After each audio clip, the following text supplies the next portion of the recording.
What's up, guys? Welcome back to the Turbo John YouTube channel. I'm Turbo John, and we're out here in the garage working on the race car. Got a couple more days, and we're going to be ready for Dig or Die week right now. This week, like 3 or 4 days, it's going to be here. Big tire is on Friday night. Saturday is small tire. We're planning to enter both. A track outing last time was not so good. Made some progress a little bit on the last pass. We did end up going a 150 460 foot, which at Dig or Die on small tires, that's pretty competitive. I don't know if we can go that fast at Dig or Die though, because the surface is completely different. We were on that nice smooth asphalt. It was dead hooked, but you know, it is what it is. I don't know. We might make some more changes before we go. Of course, we're going to make some more changes before we go. Who are we kidding? I mean, that's just what it is, right? We constantly make changes. A lot of people get on me about I make too many changes. I get the car working and then I change something. Well, you don't know if it's working good or not until you try something different. And so that's what we do. So we're constantly testing. A lot of times we're testing on race day. That's probably not a wise choice. Sometimes it works out for us. Sometimes it doesn't. So we're going to be making some changes again. Let me show you what we got going on. Let me show you what we did to get ready for Dig or Die. Hopefully we'll see y'all there. If y'all are not there, there'll be a bunch of people live. I know Spooled Media is going to be there. He's going to be live Friday and Saturday. I might go live a couple times, but it won't be for like the race. It'll just be like if we're hanging out in the pits or if we're doing something crazy. So it won't be actually much racing. But my plan is to be racing on Friday night and Saturday. Comment, like, and subscribe. Go to turbojohnracing.com. Grab yourself some hats and t-shirts. Appreciate it. All right, guys. So up here in the front of the house, in the front of the motor here, not really doing a lot. We got the valve covers off of this thing. Just went through the valves. These T&D rocker arms are really, really, really nice. This is the steel ones. We did a video on these. Awesome rocker arms. Appreciate Sheldon hooking us up and working with us to get these things. We went from the stud mounts to the shaft styles, and man, they're so amazing. I love shaft mount rocker arms. We had the T&Ds on my small block Chevrolet as well, but the biggest thing is the ease of adjustment. This tool right here, this is an LSM tool. If you have rocker arms that you need to adjust, this is a little torque wrench so that you don't over torque this. It's got a big fat handle on it so that it's nice. It doesn't hurt your hand. That thing is amazing. When you couple this tool right here with the shaft style rocker arms, you can adjust rockers literally in 10 minutes, both sides total. Once you get the valve covers off, it's super easy. So we got Chase running. He was pushing a button because I still haven't had a chance to actually put a push button up here because we've been racing. I did have a couple that moved a little bit, but it wasn't a lot. We set cold lash on 16, and so we went through all of them. There was a few of them that were opened up 20 or so, but you know, that's not much. So we'll just monitor those and hopefully everything will stay good. We are going to put a oil warmer on this one at some point just because it's really cold in the garage here now. It's 49 degrees. So I'm going to try to crank this thing up in a minute, see if it will crank up. The other thing I did already, which I did not record, but I did it yesterday, is I had a little bit of a leak back here at the distributor, or the cam sync, I should say. It's MSD cam sync. So the little gasket there, I didn't put silicone on this one. Normally I do, so I put some black gasket maker on that and got that thing all sealed up. So hopefully it's going to stay nice and tight. Inside the car, what I did as well, which I done this before last week. The draggy now is permanently mounted over there, and I bought a little 5-volt converter, wired it into the battery, so anytime the power comes on, if the draggy is not fully charged, it will go ahead and charge up, so I don't ever have to worry about the draggy being dead again. So that's a good thing. Saw that on, actually, I think it was Ryan Mitchell that done his like that. There's probably a bunch of other people that done it too, but Ryan is the one I saw that done that. We're good to go there. So hopefully it's going to crank. You take this little cap off of the cam sync here, the little black cap, those little Allen screws, the piece in the middle actually turns. What I did is I took a Sharpie, pulled the cap off, put me a mark on it with a Sharpie, pulled it up, cleaned it, siliconed it, put it back in place where the Sharpie is in the same spot, and it went down in the oil pump drive. You know how Chevrolets are. So basically you're going to either get it in the oil pump drive or you're not. So as long as nothing moves, then you should be good. Tighten it back down and it should fire right up. So up here, that's what we've been doing. That's what we've been working on last couple days. So then back here, notice the wing. When Brandon built this, I wanted to be able to raise it just a tad. And so we did. It's raised about 8 inches. from here to here. So that gives it a little higher. So of course, when it's a little higher, now it's not as high as the old car was. This one is, that's about right here when you actually look at it. So it's just a little bit below, less gaudy, I guess. I mean, those great big ones, I mean, you know, it is what it is. Got a lot of weight in it. I was just talking to Uncle Mike a minute ago, and, you know, we were talking about the bar angles, and, you know, he thinks we might even go up one more hole on the back, and that might work even better as well. Something else I've got to do, I'm fixing to do right now in a minute.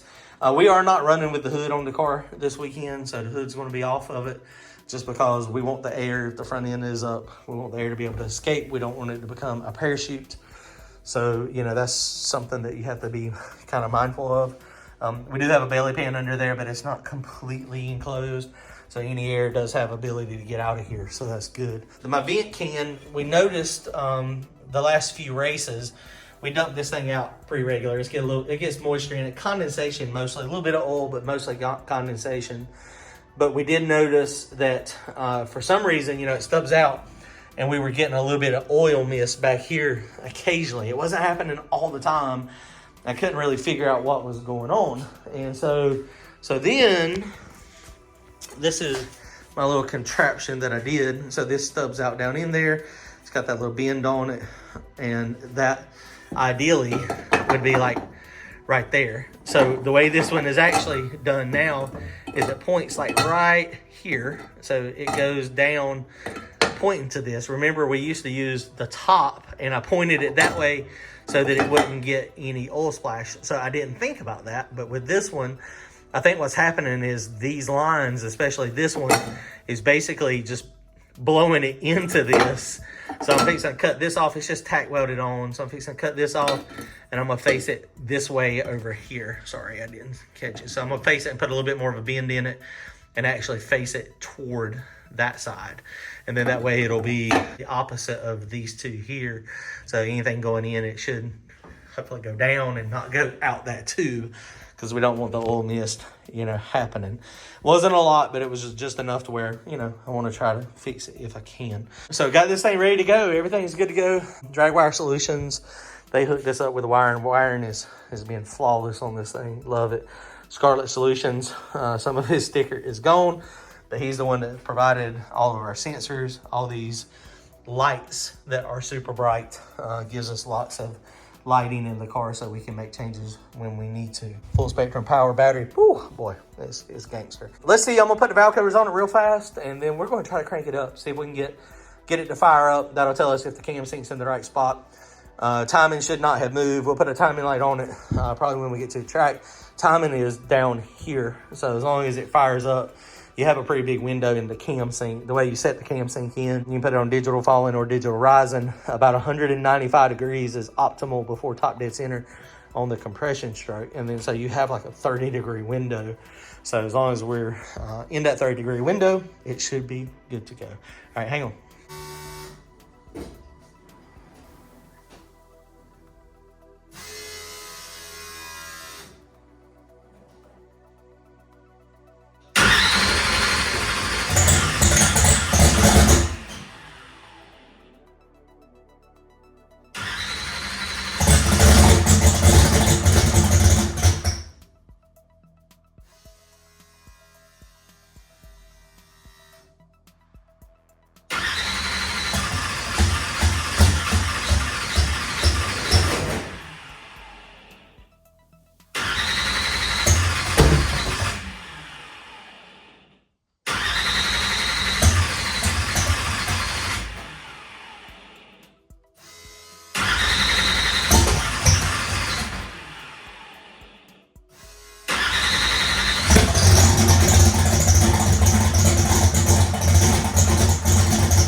All right, boys. Well, that is it. Well, I just realized I recorded the crank up in slow motion, so I don't know if I can get that into regular speed or not.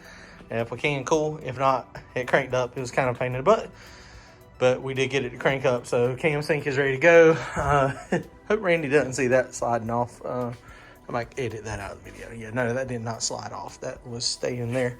So everything seems to be good. So far, no leaks back here. So that's a good thing. The temperature was 49 degrees. So the gasoline for sure helped. It definitely probably would not have started on just alcohol. 49 degrees is cold.